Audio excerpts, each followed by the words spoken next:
When I saw this at a friendly local game store, I literally did a double take when I noticed this part. It includes components for a full 3-story 3D structure, and boy, it sure does. So this is Operation Cerberus, an expansion for Dust Tactics from Dust Studio, distributed by Fantasy Flight Games. And you get this inside. It did take a little bit of time for me to assemble it, and that was really due to me not following the directions exactly. So it's this plastic which is very lightweight and sturdy. These are the locking mechanisms. I'm showing them now in case after it's painted they're harder to see. And then inside here there's a groove where you put these cardstock tiles, because this game uses some sort of cardstock tile system. Here's a figure from the basic or the starter set that came out 2 years ago or so. So it's pretty impressive. It's 3 stories.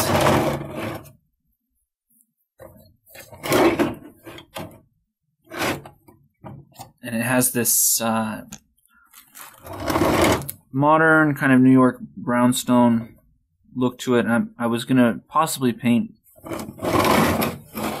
these as actual brown bricks, but I think I'm going to go with black, a dark shade of gray, and a lighter shade of gray, and just make things easy on myself. Here's the building with a little bit of paint, as it was intended to be used on these floor tiles for Dust Tactics. So these are 3x3 squares, and when the building is assembled, it does, at least in this configuration, it does extend about 3/4 of an inch out to the side. Then I have 2 of the window sections taken off, and these will slide, the tabs will slide in and lock at the top. They don't lock really at the bottom into this piece, and this has the grooves on the sides, and it also has the slots on the bottom for these tabs. So this is how it connects, and then at the corners, and then this is called an interior corner piece, and you get 3 of these. So that clicks on right there, and it will stay up. And then as I put this in, we'll see what happens.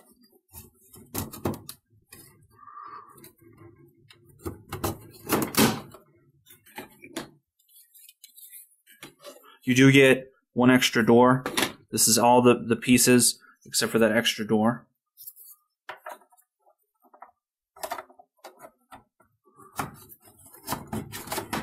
Okay, so there, no problem. You also, with this, you get 2 miniatures. She is a female assassin for the Axis, or the Germans.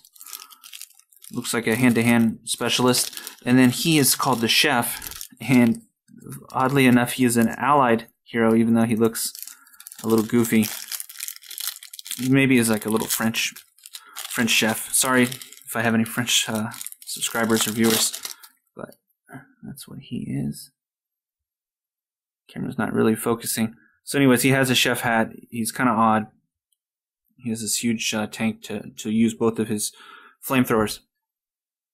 And then you get card floors, enough for the 3 levels, and then back here I have 2 smaller ones. And these, the groove that they fit into is about 5 millimeters deep, and that'll be important later. Just a couple more things about the Dust Tactics game. This booklet I really like. I was reading it, and I actually haven't read the basic rules, but this timeline that they have in here really makes me want to play the game because of my understanding of World War II, and then it's basically an alternate reality takeoff of it. And then here they show how to build the buildings, and these points are important because they're actually showing you, here's the tabs put in, and I'll take apart the building right now and show what happens, kind of what will happen if you try to just assemble it as 3 different floors and put it all together. So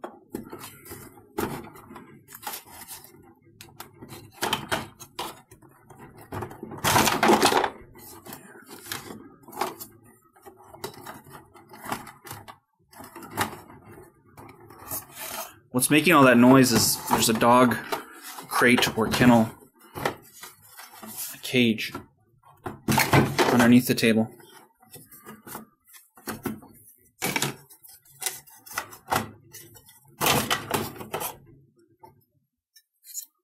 So if I have this and I try to, this huge section, to put it back on, I'll start running into problems because it's difficult to get all of the slots here to align with the tabs on the building. So instead, what they show in the book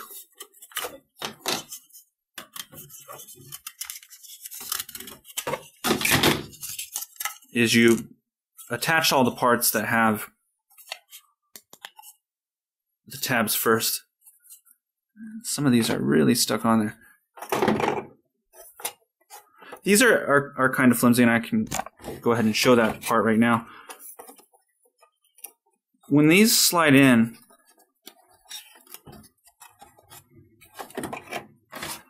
they actually don't go all the way across. They would need to be a couple millimeters longer to stick in both sides. So I guess it's fine for dust tactics use. The figures aren't heavy. They're not metal, or at least I don't have any metal figures. But without the support of sticking in at both ends in these grooves, it is kind of weak. So it leans back.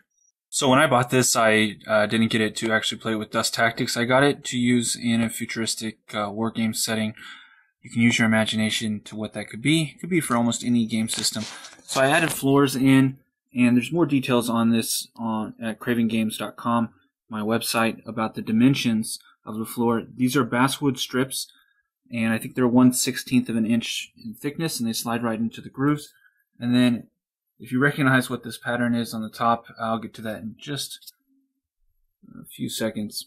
So anyways, it does make, I think, a pretty convincing futuristic building. It is modern, but it has enough elements that it's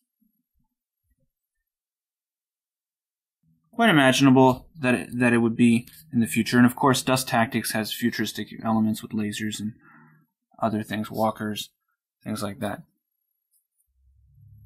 Lastly, here it is done as a Heroclix building, and I had researched a little bit about what a brownstone is, and to me it does match, at least if not in color, at least the design of brownstone buildings. So then I started thinking, especially once I started doing a tarred roof for it, let me just do a basic outline of a Heroclix pattern on it, and then I can use it in Heroclix. And it actually, besides the scale, also matches or works the squares pretty accurately.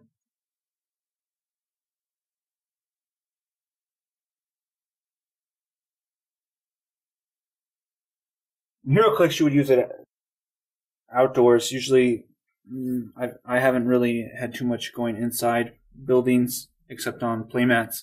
Otherwise, when my friend and I usually play, we just use outdoor areas. And so the rest of this is WorldWorks games, the paper terrain, and this is definitely the Dust Tactics building done as a very modern building with the pattern. So there's a 16 squares here, 4 squares here, and this is accomplished through the use of basswood strips, as I already said. Here I had to, here's a very small one, put in with this, and then 2 strips right here. And to paint them, again, check out cravengames.com for more information on the dimensions of the strips. But to paint them, I did plaster, dental plaster. Spray mounted that, put some dental plaster on, sprayed it again, put more dental plaster on, and then just painted it black. I may have done a little bit of dry brushing some places, but just painted it black, and right now it's still gloss coated from Tester's Gloss Coat. So I think the effect is pretty cool, and I don't know how I feel about mixing the physical, the plastic, with the paper, but it's not so bad, I don't think.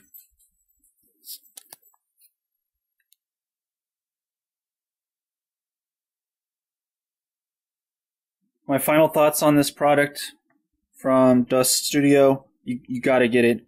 You owe it to yourself. You need this building.